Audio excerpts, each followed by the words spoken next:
It's not helpful. Hi guys, welcome to what I think is going to be episode 3 or 3. It could be 4. 3 or 4 of Trash Talk. It might be 3, 3 or 4. 3 or 4 of Trash Talk. I don't know, I might break it up, I might not. If you saw episode 2, you know that we need to find topics to succeed as a show. So this time we are talking about Shane Black's movie, The Nice Guys. Yeah, something that we both enjoyed quite a bit. And I love something that movie. We feel like we have quite a lot of energy to talk about. Yeah. So like we did, I think for Suicide Squad, we're not going to look anything up while we're doing this, which could be a huge hindrance to the process. In a word, problematic. So we're going based on knowledge that came from the last time we saw these movies, or saw this movie. We're going to try and cover plot, characters, I guess, what we thought about it. I don't know what else, like, whatever we want to talk about when it comes to it. But pitch plots for the sequel. If there is a sequel, like, we'll figure it out. Yeah. So let's just get started. Yeah. We'll talk about the characters we liked, what we liked about them. The two main characters being Ryan Gosling and Russell Crowe. Shit, do you remember their characters' names? Nope, I just call them Ryan Gosling and Russell Crowe the whole time. Oh, they had names. I also do not. Oh, fuck. Ryan Gosling's. I just had it. It just came to me. Patches O'Houlihan. Why can't I remember what it is? I want to look it up so bad, but we can't. We took a sacred vow. Well, Ryan Gosling is great in this movie. He is so successful at playing like this weird... He plays like this weird kind of douchey, down on his luck... Almost continually down on his luck, like, detective. Like, imagine... Who's just, like, kind of a scumbag. Imagine Inspector Jacques Clouseau from the Pink Panther movies if he had, like, a serious drinking problem. And a daughter? And a daughter. And, like, he spent all of his time that he wasn't and no with sense of smell. Yeah. I love that part of the movie so much. The little character details. Do you smell that? He's like, I can't smell. What? I can't smell. I got in an accident. I can't smell anymore. I have no sense of smell. Oh my god. Yeah, this would be so good. This is probably without a doubt the funniest movie I've seen in 2016. You know what the weird thing is? I went to go see that movie with my sister and one of our friends, and there were maybe a dozen of us in the theater. And my sister and I were the only ones that seemed to think that movie was funny. That was one of the funniest movies I have ever seen, and no one in the theater... They either didn't get it, or they just didn't think it was funny, and I don't understand that at all. The movie's hilarious. Even my dad thought that movie was hilarious. And Dad's cool, though. Yeah, of course he thought that movie's hilarious. If you're listening, Dad, we think you're cool. Please come home. Hi, John's dad. It's been so long. If you ever want a guest on the podcast, you're more than welcome. Papa! You can replace this guy. Yeah, so back to The Nice Guys. I love his character so much. Like, I love all of his suits. I love his alcoholism because it's so funny. I love that he's not a tough guy in any way, shape, or form. He doesn't, and the thing is, he doesn't pretend to be tough either. Like I feel like a lot of people in movies, like, okay, in Kiss Kiss Bang Bang, Robert Downey Jr.'s character, whose name I also can't remember, I feel like he tries to be tough. And he's not a tough guy. Yeah. He's a criminal for sure, but he's not a tough guy. And they do this trope where you have this guy who's kind of a punching bag for the whole movie. Yeah. In the final moment, like something will click and he'll turn into an action hero. Actually, yeah, that's a good point. Doesn't happen in this movie. No, it kind of does. It does in the sense that where he was a breakable punching bag for the entire beginning of the movie, something clicks and he becomes an unbreakable punching bag. Yeah. The end where he's talking to Russell Crowe and he's like, I think I keep I dying. think I'm immortal. That's the only thing that makes sense. So like, he's not like, you know, Oh busting. my God. It's not so much he's busting skulls and taking names as like if you try to punch him in the face, you're gonna break your hand. And like then he's gonna call the cops on you 15 minutes before, and you're gonna get arrested. Yeah. Like, and I think it's a testament to like with how great of a character he is. That's So, a like- really well written character. Like his Yeah. character's so good, And and I- he has such a great arc throughout the movie. Yeah. Like a really strong arc. That all like comes together with the the little part of the pen writing getting washed off. That was so great. And I feel like Russell Crowe's character, like for me personally, not as thrilled strong. with him, not as strong. Still good character, like still a Mhm. strong Yeah, character. and like, I feel like it's a more of a thankless role. He's playing more of the straight Yeah. man. yeah, in this, that's true. This actually. comedy pairing, That's but a I good think he point. does have his moments. He has his moment. Like that's a good point where he is playing the straight man in this Yeah, duo. and that's oftentimes really a thankless role. when you're Yeah, playing well, and straight the man thing is, opposite. I would pair Gosling and his daughter, whose character name I can't remember, and the actress I don't know. So, whoever you are, you did great. Yeah, but you did I think you would fantastic. pair them together, almost as like, I want to say a joint character, but I feel like that would take away from both of their performances. Yeah. They both did great, but because it is more of a trio. yeah, When you think about it, his daughter's always there, Yeah. but she's in no way the straight man. yeah, Neither is he. And I feel like to call her an extension of Ryan Gosling's character would be a disservice Yeah, to her character. because but that's I- sort of... I I would almost- see them almost in tandem. yeah. Not an extension, not even trying to undershadow her performance. She was incredible. I almost feel bad referring to her as a child actress because her work is just so solid. It was like, really good. a lot of really times you impressive, watch- work. You watch a movie where they got, you know, somebody's kid or whatever, and it's just like, ugh, please, can we not have this annoying kid in the movie? But like, Yeah. it's actually been a really solid year. If this year's been good for anything, it's been for child actors. We had this movie, we had Stranger Things. I don't like most of the actors in You- Stranger really? Things. Yeah. That's not true. There's... I don't know his name either. I don't even know his character name. Which kid is it? The one with no teeth? No, I like him a lot. He's I my actually think he favorite. was really great. No, the one that was really close with 11. I didn't care. I for him. agree. He He's- did fine. I just he did didn't care. fine, He but- would, in my opinion, he did the thing that most child actors do that I find obnoxious, and they were just kind of whiny and like oblivious, and that's fine. But I feel like that's like the normal thing that they make child actors do, and everyone else didn't really have to do that. But there's always that one kid that does, and like that one kid, I feel like gets screwed over a little bit. Playing the straight man again. I guess, yeah. Yeah. To an extent, sure. Yeah. Playing kind of the audience's entryway into the film. Yeah, The one you're supposed yeah. to identify with. Which by extension, you know, as a necessity makes it be that they can't really have that strong a personality. That's true. Because they're supposed to be a real accessible kind of white bread character. Yeah, that's true. But, I mean, I guess, but even then, I would still say that Russell Crowe's character has personality. In this Yeah. movie. Like, even though he's the straight man, even though he's the character that you like a little bit less out of the pair, he's still a really strong Yeah, and character. he's And got- again, I will bring it back to Kiss Kiss Bang Bang, where Gay Perry, Val Kilmer's character, is, like, he's also kind of the straight man. Actually, is he? Which is funny Is he the because straight man? I think Shane Black very much intended that, where he's the trope of this straight man as a gay man. You're having the gay man be the straight man. Is Kiss Kiss Bang Bang a Shane Black movie? I think so. Wait. I'm almost positive. No, because it's set in Christmas time. Are you sure? No, you're breaking the rule. You're right. Okay, I can't. No, I need to know.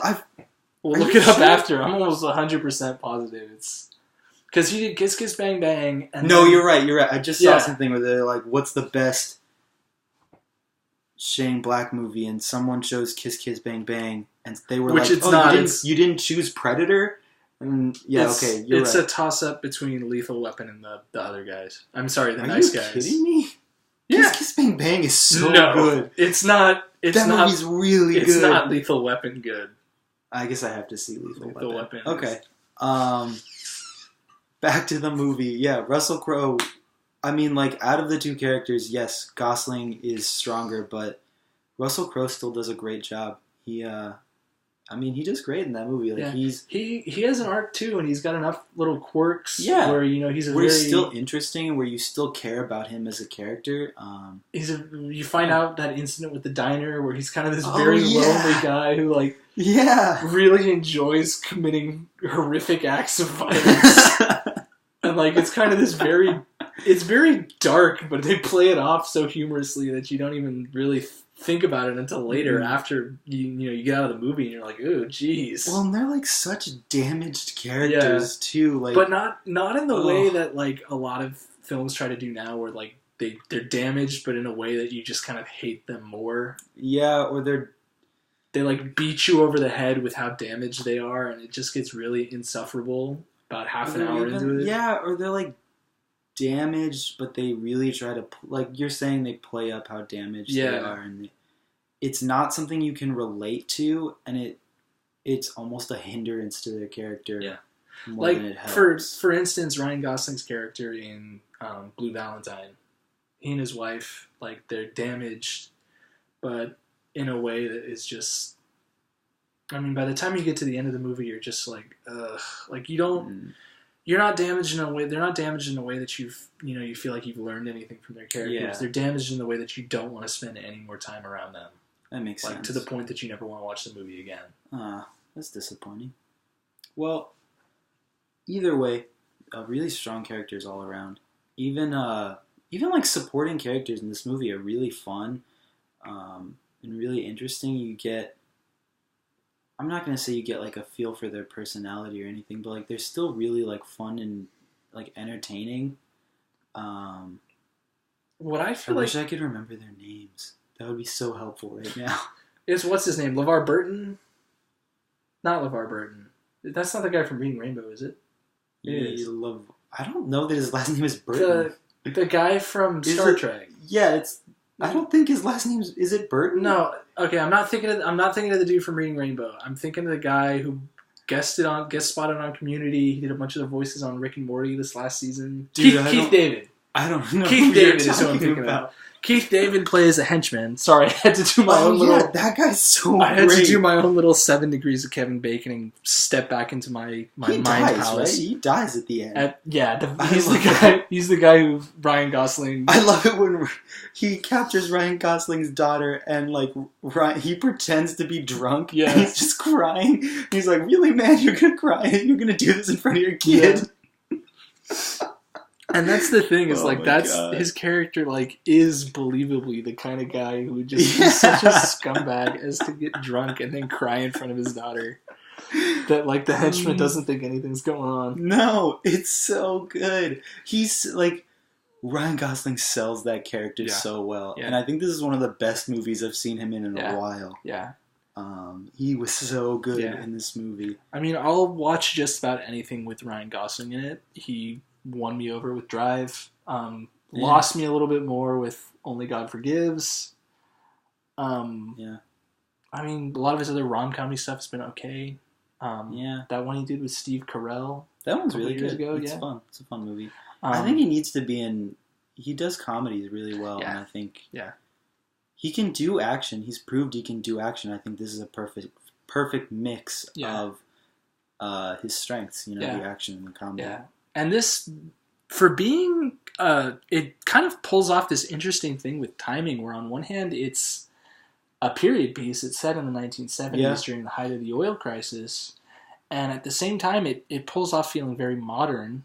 It feels like a modern, kind of appealing to modern audience sensibilities. What works for comedy, what works for building on these tropes from maybe 10 or 15 years ago when the buddy cop genre was at its height. And at the same time, you've got a lot of the early 1920s, 1930s physical comedy. There's a lot of slapstick. Ryan Gosling falls down a lot. He gets punched in the face a lot. Oh my god. When Russell Crowe and Ryan Gosling first meet, and he's like, give me your arm. Yeah. No! and he just fucking breaks his arm. Or the scene, they showed it in the trailer, and then I still got a lot of laughs out of me in the actual movie because of how long it goes on. The scene where he's trying to keep the bathroom door open. Oh my god, yeah. And like, everybody's had that moment or whatever where you're on the toilet and like the phone will ring 2 rooms over. Or like somebody will knock or whatever and you'll get distracted, but like, it's just, he's like, it's almost like he's a clown trying to juggle, but instead it's him sitting on the toilet and there's a magazine, a lit cigarette, a gun, and a bathroom door. And it's like you get some really solid laughs. That first interaction that Russell Crowe has with Ryan Gosling's daughter in the movie, and she's just like, how much for you to like kill my friend Janice? He's like, how much you got? Yeah. I still laugh whenever I see that part. I love that. I love that part of the movie so much. When he brings the entire case of Yoo-Hoo into his house and like it just like they break it. Fuck, there's so many like just good aspects of this movie. I want to talk about the villain because the main henchman, John Boy, the hitman. Oh, Matt Bomer. Yeah, Matt Bomer. Yeah, I like him a lot. He looks weird in the movie. Like, like the way his character looks is just strange in this movie. He looks almost kind of sort of like somebody you'd expect to be like a pedophile cult member. Like, not the leader, I feel but like he looked... I want to say he looks like a Beatle. Like one of the Beatles. No, that's fair. I don't know that that's right. Not one of the good ones either. Like Ringo. Yeah. One of the lesser... He looks like the guy who'd play Paul McCartney in a Beatles cover band. Yeah. Yeah. Okay. So Paul McCartney in a Beatles cover band is his character. But what I really want to draw attention to, because I thought it was remarkable, is that his villain's actually intimidating. Yeah. His villain works... Especially since they have clear limitations for these two. Yes. They set clear boundaries. Yeah. In the sense that, yes, Russell Crowe is a tough guy and he can take a beating as well as give it out, but he's not like the end-all be-all fucking, I can knock this guy, I can knock the henchman out in one hit. He's not Jason Statham. He's got a bit of a punch. He's not going to be running, he's not going to be, pulling a Tom Cruise from Mission Impossible where he's running a half marathon across China to get to his wife or whatever. Yeah, but he's still a believable tough guy. Yeah. And, they set clear boundaries for... They react believably, which is what else is so great. The first time he shows up and he's, filling his house with bullets, they're both terrified. Yeah. Like, Ryan Gosling's character is absolutely scared out of his mind. Russell Crowe's character is, like, trying to keep it cool but scared as well. And, like, that's what I love is that this guy is not just a viable threat within the context of this movie. He could easily be a viable threat within, a Bruce Willis movie or a Jason Statham movie. Like, too many times with these action comedies, you get these kind of bumbling Scooby-Doo type villains. Yeah. And it causes kind of a tonal inconsistency where you have kind of a more grounded movie. Or even it gets... Okay, in my opinion, I think a decent example of this is in Kingsman. Yeah. Where the main villain is like this guy, he has a lisp, you don't find him physically intimidating. Yeah, he's smart, and he created this app that can like get people to like kill each other. But he's not really intimidating. The only reason, in my opinion, to find him intimidating is his bodyguard. And I think that's where they make up with it in comedies like this. They make the bodyguard super intimidating. But in this case, Matt Bomer or John Boy or whatever, he is sort of a henchman. He's when a you cleaner, think about it. Basically. Yeah, but like given that after the first time they escape, it becomes personal, and he establishes that it becomes personal because really nobody's escaped him before. Yeah. And so it turns into less of a kind of, I'm just doing it to get paid, into like, you guys have really pissed me off, you've inconvenienced me. Okay. Now you're not just going to die, you're going to die. Okay. You're going to die bad, basically. I like that, there was sort of a clear villain in this. Yeah. But that they brought in John Boy to give them someone to actually sort of fight against. Yeah. And you're right, I liked him. He was like definitely an intimidating villain as far as villains go, as well as like entertaining to watch on screen. the part where the girl that they're supposed to find runs out in the bushes and asks him for a ride, and he's just like, you can tell he's just excited, like perfect, and he just kills her right there. That was great. That was a great part of the movie. Because you'd think right there, like, all right, well, I guess it's done. And it just keeps going, and it's so good. It just gets better at that point. And what I love is that it builds up to a climax. Like, there's setup, and then it builds up to a climax, and then it delivers. A lot of time with these action comedy movies, you have a build-up, and you have a very short chase, and then the cops show up, and there's no payoff. Mm-hmm. This, we get an honest-to-goodness action set piece. And I think that's Shane Black. His action movie sensibilities are still there. They haven't been dulled with time. Yeah, he did Iron Man 3 a couple of years ago. Iron Man 3 isn't even, terrible.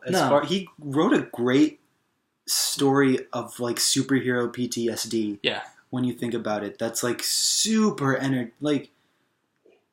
yeah, okay. It's as close to the Demon in the Bottle storyline as Disney's going to allow us to ever get. Well, yeah, and I guess, from the perspective of, we thought we were going to get the Mandarin, we didn't really get the Mandarin, goes okay, you didn't get exactly what you were promised, and I guess that's kind of disappointing, but he gave you a completely different look at this character that I think was really refreshing. That movie, while Iron Man 1 is the perfect opener to the Iron Man universe, and to a greater extent the Marvel Cinematic Universe, Iron Man 3 is a perfect just character story. Yeah.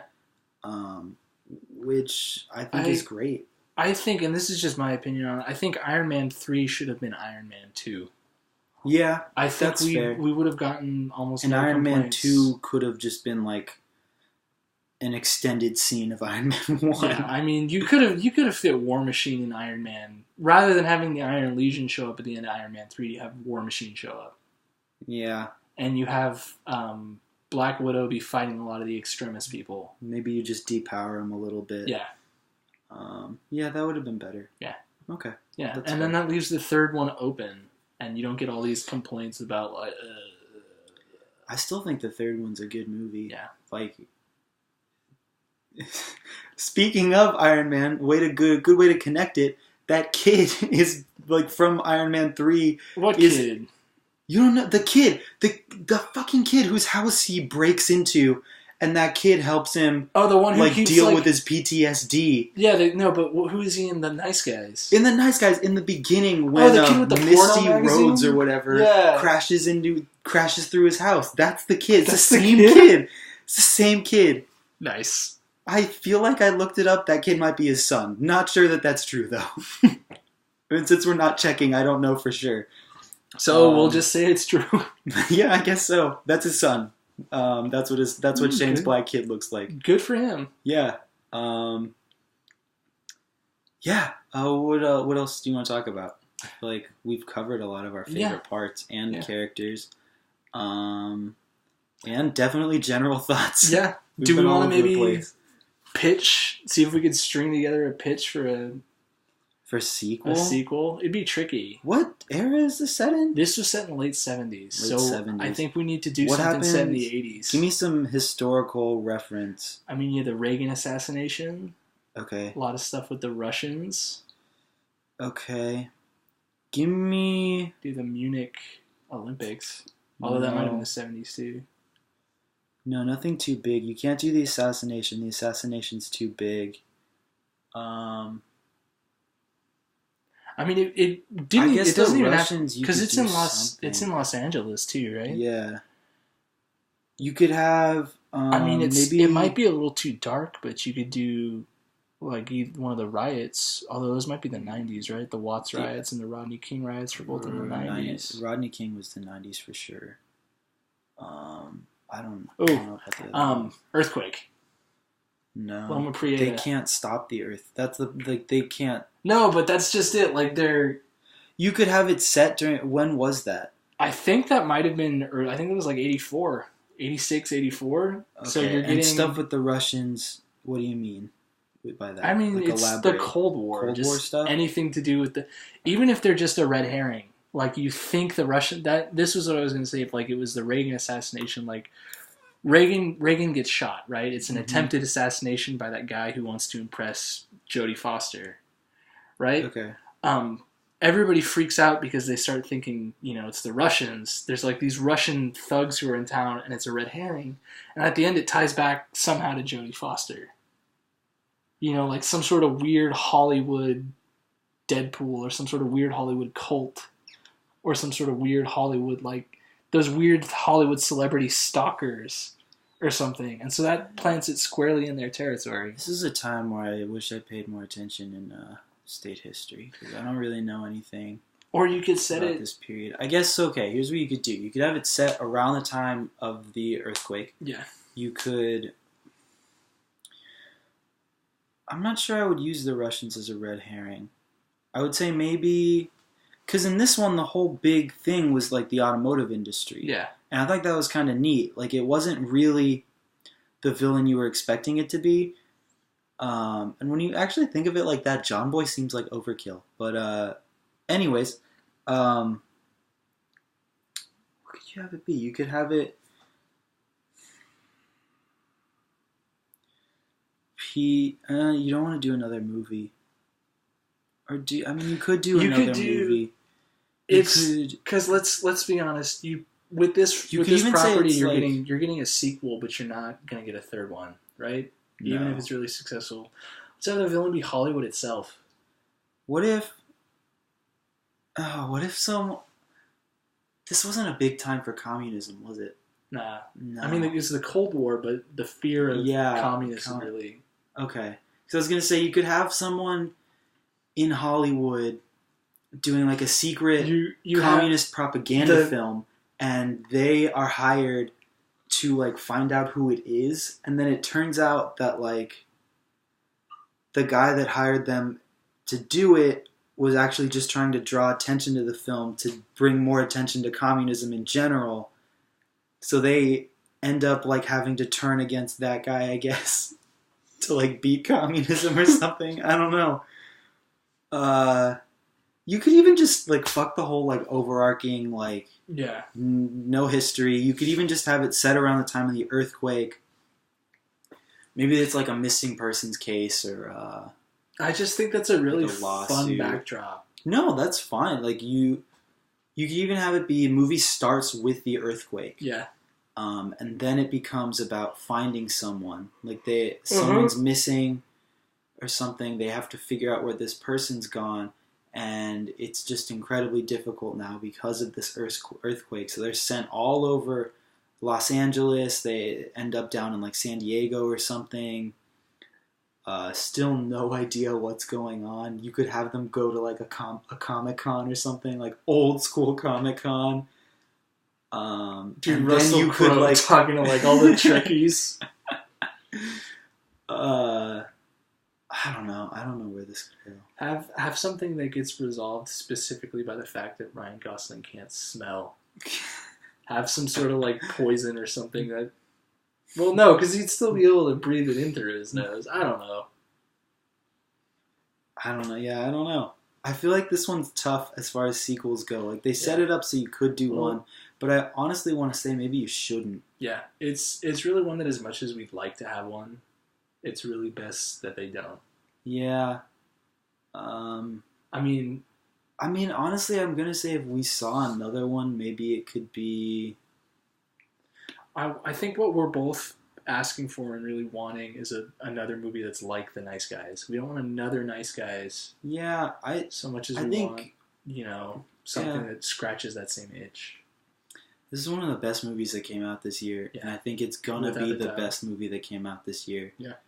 And I don't think, like, money-wise, it broke any records. I don't think people really talked about it.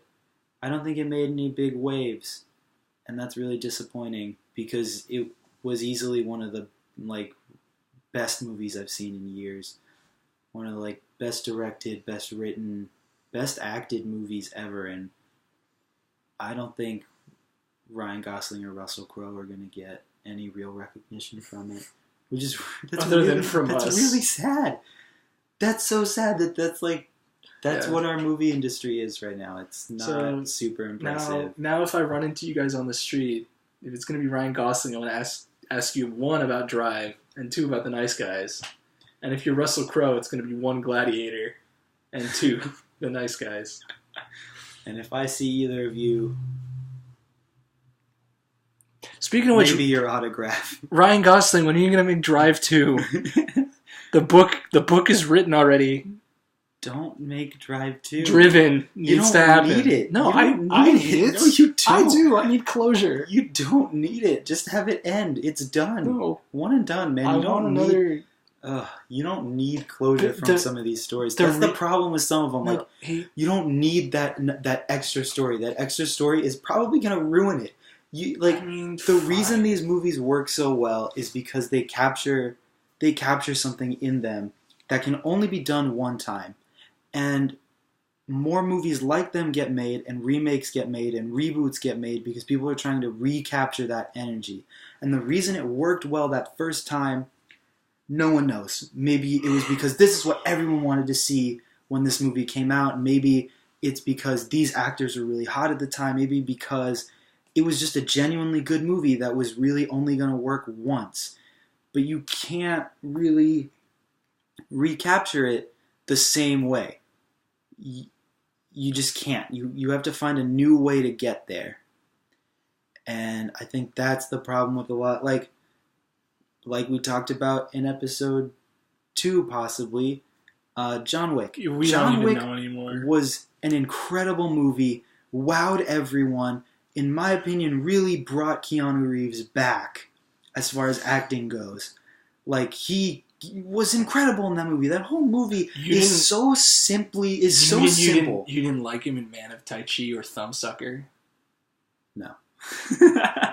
But it was like everything about that movie is so simple, and yet it works so well. Every single action scene in that movie, the club scene in that movie, is in my opinion one of the single best action scenes I may have ever seen. Like the most well choreographed like gunfight scene I've ever witnessed. It takes the gun kata stuff from Equilibrium and makes it not stupid, which is amazing because I never thought I would see the day when that stuff was not stupid. And it's perfectly scored. Yeah. Perfectly scored, perfect. Oh, the lighting, the way that scene works is so good. I watched that scene. I will turn on that movie just to watch that scene, and I will rewatch that scene over and over again. And they're making a John Wick 2, and that's a mistake. Because you're not going to... At best, you don't recapture that club scene, I don't think, because that club scene is, like, incredible. But you recapture, like, how you felt at the end of that movie, where you're like, holy shit, this is pretty good. And that's what you get for John Wick 2. But beyond that, it doesn't really stay.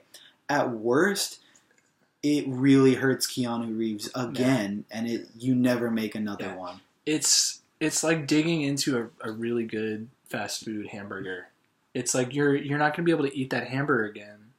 What you're doing is you're opening the bag one last time and sticking your face in there and smelling the lingering fast food fumes. Like, it's going to smell good, and you're going to get that kind of mind match and that mouthfeel and, you know, the sense of what it was like. I remember why I loved this so much. But it's not going to feel the same. All you're getting is the ghost of the first movie.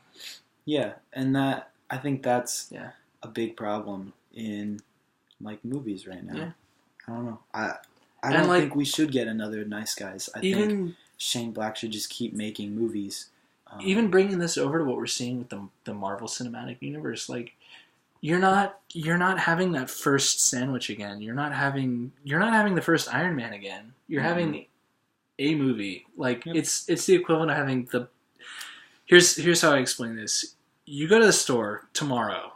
It's a new sandwich shop has opened up. You order a sandwich. Doesn't matter what it is. It's the best sandwich of your life. You know, this is Let's say it's their, like, signature. It's their sandwich of the day that day. Yeah. So it's the best sandwich you've ever had. Like, it's a life-changing sandwich. And so you decide that you come back same day next week. Yeah, same day next week. You come back. great sandwich. You leave completely satisfied, no complaints. Yep. The thing is, no matter how good the next sandwich is, or the sandwich the week after, or the sandwich the week after, it's not going to be that first sandwich. You're not going to be able to have that sandwich again for the first time. Yeah.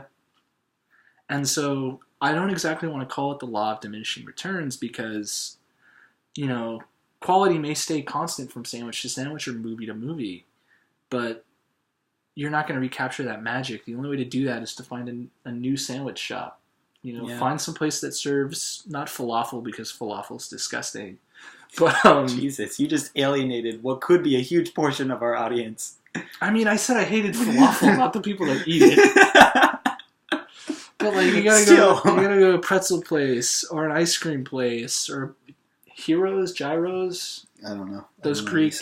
Heroes. Isn't a hero like a hero's another kind of sandwich? Yes, so maybe it's gyro. Gyro. Maybe it's not. You gotta have another food thing to eat. Yeah, it's to put in your mouth. I mean, if you go back and watch a lot of those Marvel movies, that first Iron Man, great. That Hulk, yeah, it's okay. This is the best Hulk movie we're probably ever gonna get. You go back and watch Thor, it doesn't hold up. It didn't even hold up when it was in theaters, really. You go back and watch that first Cap, you'll feel good. You'll still feel good. I watched it on TV the other day, and I was like, yeah, you'll feel good because it's kind of an inspiring movie. You go back and watch Iron Man 2. You probably didn't like it the first time. You go back and watch Iron Man 3. If you're me, that's you'll what got me still into drinking actually Dr. like Pepper. it. If you go back and watch Guardians of the Galaxy, you'll realize it's really not as funny as it was the first time. And every time you watch it after that, you'll be disappointed. It's a little less funny. Yeah, actually, it really does.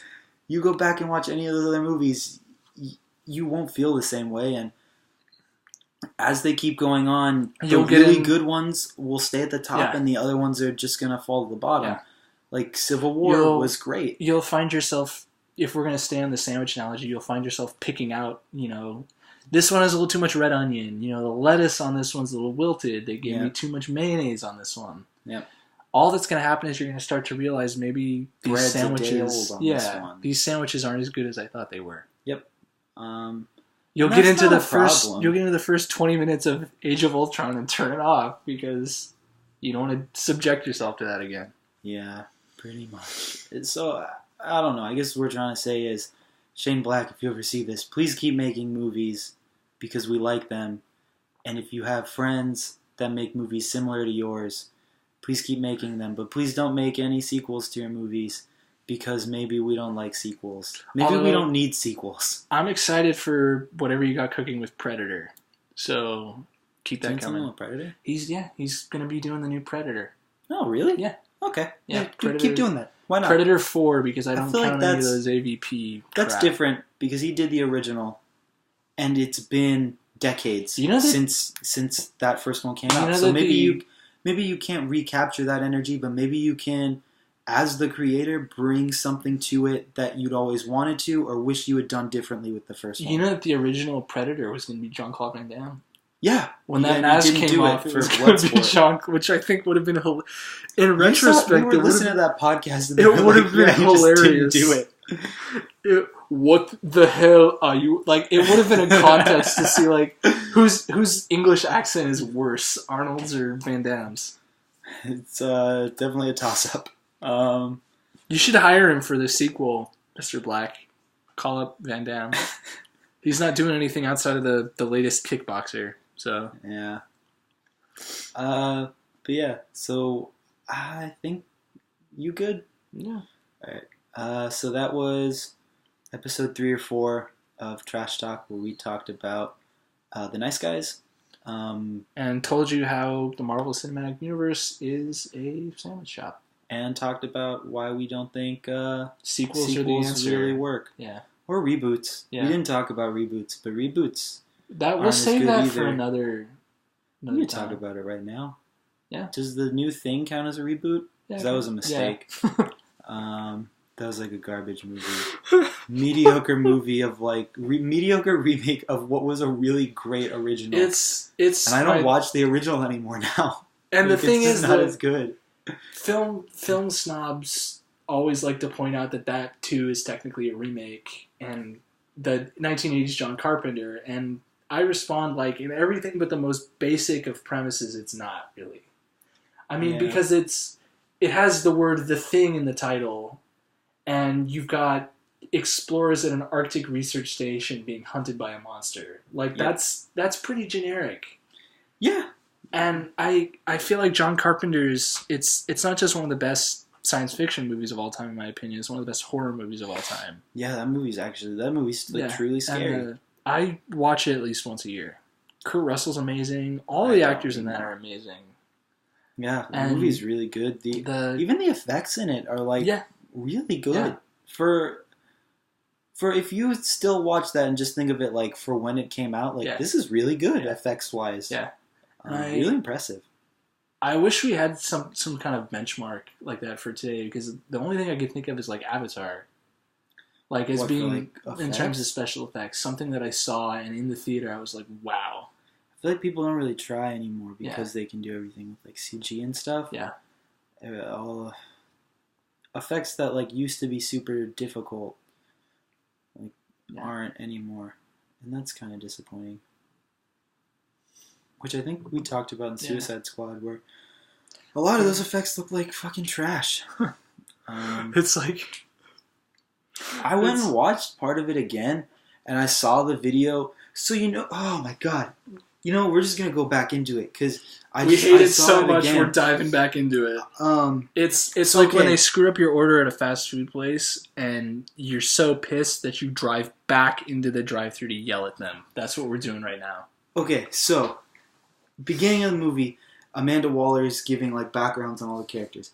El Diablo turns himself in. Yes. Turns himself in. She shows the video of him in the prison yard. He just finished killing his kids and his wife when he turns himself in. Super depressing. It's at that point you'd think he's vowed to not use his powers anymore, because that's where it makes sense. Yeah. No more fucking being this weird gangster guy. Done. He's in prison, which I guess would be after that, because it doesn't make sense to release him from prison knowing he has these powers and murdered people. So, he's in prison. He does the thing where he kills all the inmates around him, which, again, doesn't really make sense, because he says, like, I can't control my powers when I'm angry. So, I'll get to that. He kills all those inmates, does the crown... I just want to point out that one, this is the calmest, least crowded prison riot. If you watch it, like he's standing in a thing with about 5 feet of space on all sides, and there's less than a dozen guys involved in this prison riot. There's it looks like like in middle school when a fight breaks out and like 3 or 4 kids crowd around like the Foursquare where the kids are shoving each other. That's what this riot looks like. So he kills those guys. The fight finishes with him doing the flame crown on his head and basically telling everyone in prison, like, yeah, I'm fucking badass, like, whatever, look at me. Like, showboating and being that same, like, gangster guy that killed his wife and kids, which doesn't make any sense for his character arc. But beyond that, like you said, it's not believable. So what they could have done, which simple, like, just following what you want your plot to be, what you seem to be setting it up to be. You have that same video. You have someone beating him badly in a prison riot. Bigger prison riot, first off, because you had extras available to play those fucking weird monsters. Like, you could have had them be in the prison. They sent out the extra casting call, and like the extras came on set. We're like looking around, and we're like, no, sorry, man. I just found out my kid's got a thing. Like, and they all left. I just realized I gotta get up real early tomorrow. I got another one. This extra thing, just sorry. So okay. You have him getting beat real bad, and then his powers just unleash. Yeah, kind of. You don't 100% even know that it came from him. Yeah. Like, an argument can be made that it didn't, but his powers just unleash, killing everyone, and he immediately surrenders. Yeah. And then you can have it come back, and you can have them say, is this you in the prison riot? That, like, you could have them say, like, is this you that did this in this riot? And he's like, it wasn't me. That was another guy. And they don't 100% know until he's in action if he actually has powers. But at least that is like, that's just like good character building, because otherwise it, like, his character doesn't, he went from being regretful to ego showboating to regretful. That, why, how did he get back to being regretful? What the, like, it doesn't make any sense. It doesn't make sense. Like, he just killed these people for no reason. He had no reason to kill any of those people. Because if you look at the riot, there's honestly, almost like they know he's the guy with fire powers. It's like, hey, we're going to stage this riot, but whatever you do, don't piss off the guy with fire powers. There's a ring. And he kills them anyways. Like, he was already a bad guy, killed his wife and kids. Like, you don't need to have him just murder people for no... it's so fucking dumb. It's so dumb. Like, that doesn't make any sense at all. It bothers the fuck out of me. Like, that one little piece would have done, I feel like, so much for the movie. Just that one piece. We might have to do another follow-up, because I feel like there's just so much more negative energy. There's so much more bad blood that needs to be spilled. And that's from just rewatching 20 minutes of the movie, too. That's like I only rewatched 20 minutes and it was bad. I saw the Joker, like, snarling again, and what is this? It's gonna this is trash. It's gonna have layers where each time you watch it, it gets a little worse. You find a little... I want to like it so bad, because even, like, the extended edition of Batman v Superman, I like, actually. It's not terrible. You'll learn more about... Like, the movie actually makes sense when you watch it that way. It's decent, and now we're finding out that we're not getting an extended cut of Suicide Squad, so that movie's just going to stay making as little sense as possible. Bad, in my opinion, somewhat bad character building, which I think goes against what I said in the first episode. I think you're being a little too generous there. I think in our first episode we said decent character building. I'm going to go ahead and say, like, mediocre character building. I compared to the Nice Guys too. Mediocre character building, not clear plot, bad villain. Just like general awfulness. Yeah, this was your attempt at it was their attempt at, like, redoing the energy of Guardians of the Galaxy, and you, like, failed so fucking incredibly.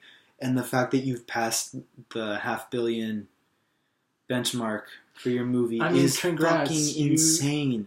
You released a major tentpole movie in August with no competition. Yeah, everything you're beating right now, you should have expected to beat anyways. They're going up against War Dogs, Sausage Party. You succeeded when your biggest competition of your release week was 9 Lives. Like, congrats. Yeah. 9 Lives in a 3 weeks old Star Trek. Like, wow. Yep. That, oh my god. You could have done so much better if you literally tried at all. If you brought in, I don't know if anyone else saw that script before they made it, but I'm going to go ahead and say if you brought in maybe 2 more sets of eyes. One as, like, you brought in Jeff Johns from the start, after you had it written, and you just told him, him a big red button. And anytime during production, if he heard something he didn't like, he'd push that button. Everybody would stop. An alarm would go off, like the fire sprinklers. And he just goes in and tells them, do this instead. Yeah. And then he just goes and sits back down in his chair next to his button. Yeah. With his little scepter. He's got, like, the Iron Throne from... And he's got the Iron Throne from Game of Thrones, but it's made out of comic book. Instead, I think it's really the opposite problem. It feels like you had 15, 16 different eyes chopping at the script and the actors and behind the camera. But it all started from the same script. Yeah. You had 15 sets of eyes. Or no, you had 6 sets of eyes, and then the first guy looked at their, like, revisions, wrote a new script, and then 4 more sets of eyes came in, and then they went with the last one. So it's like you were saying either in this video or an earlier one, I forget, it's playing telephone, basically. Yeah. It's playing telephone, except, I don't know, like, it's that, I'm not even going to bother. I'm out of metaphors. here's what we're saying. We can do a better job making your movies for you. Please I can very easily write a better Suicide Squad movie. Give me like 3 days, and I'll pitch a Suicide Squad movie to Warner Brothers if they're willing to save their universe.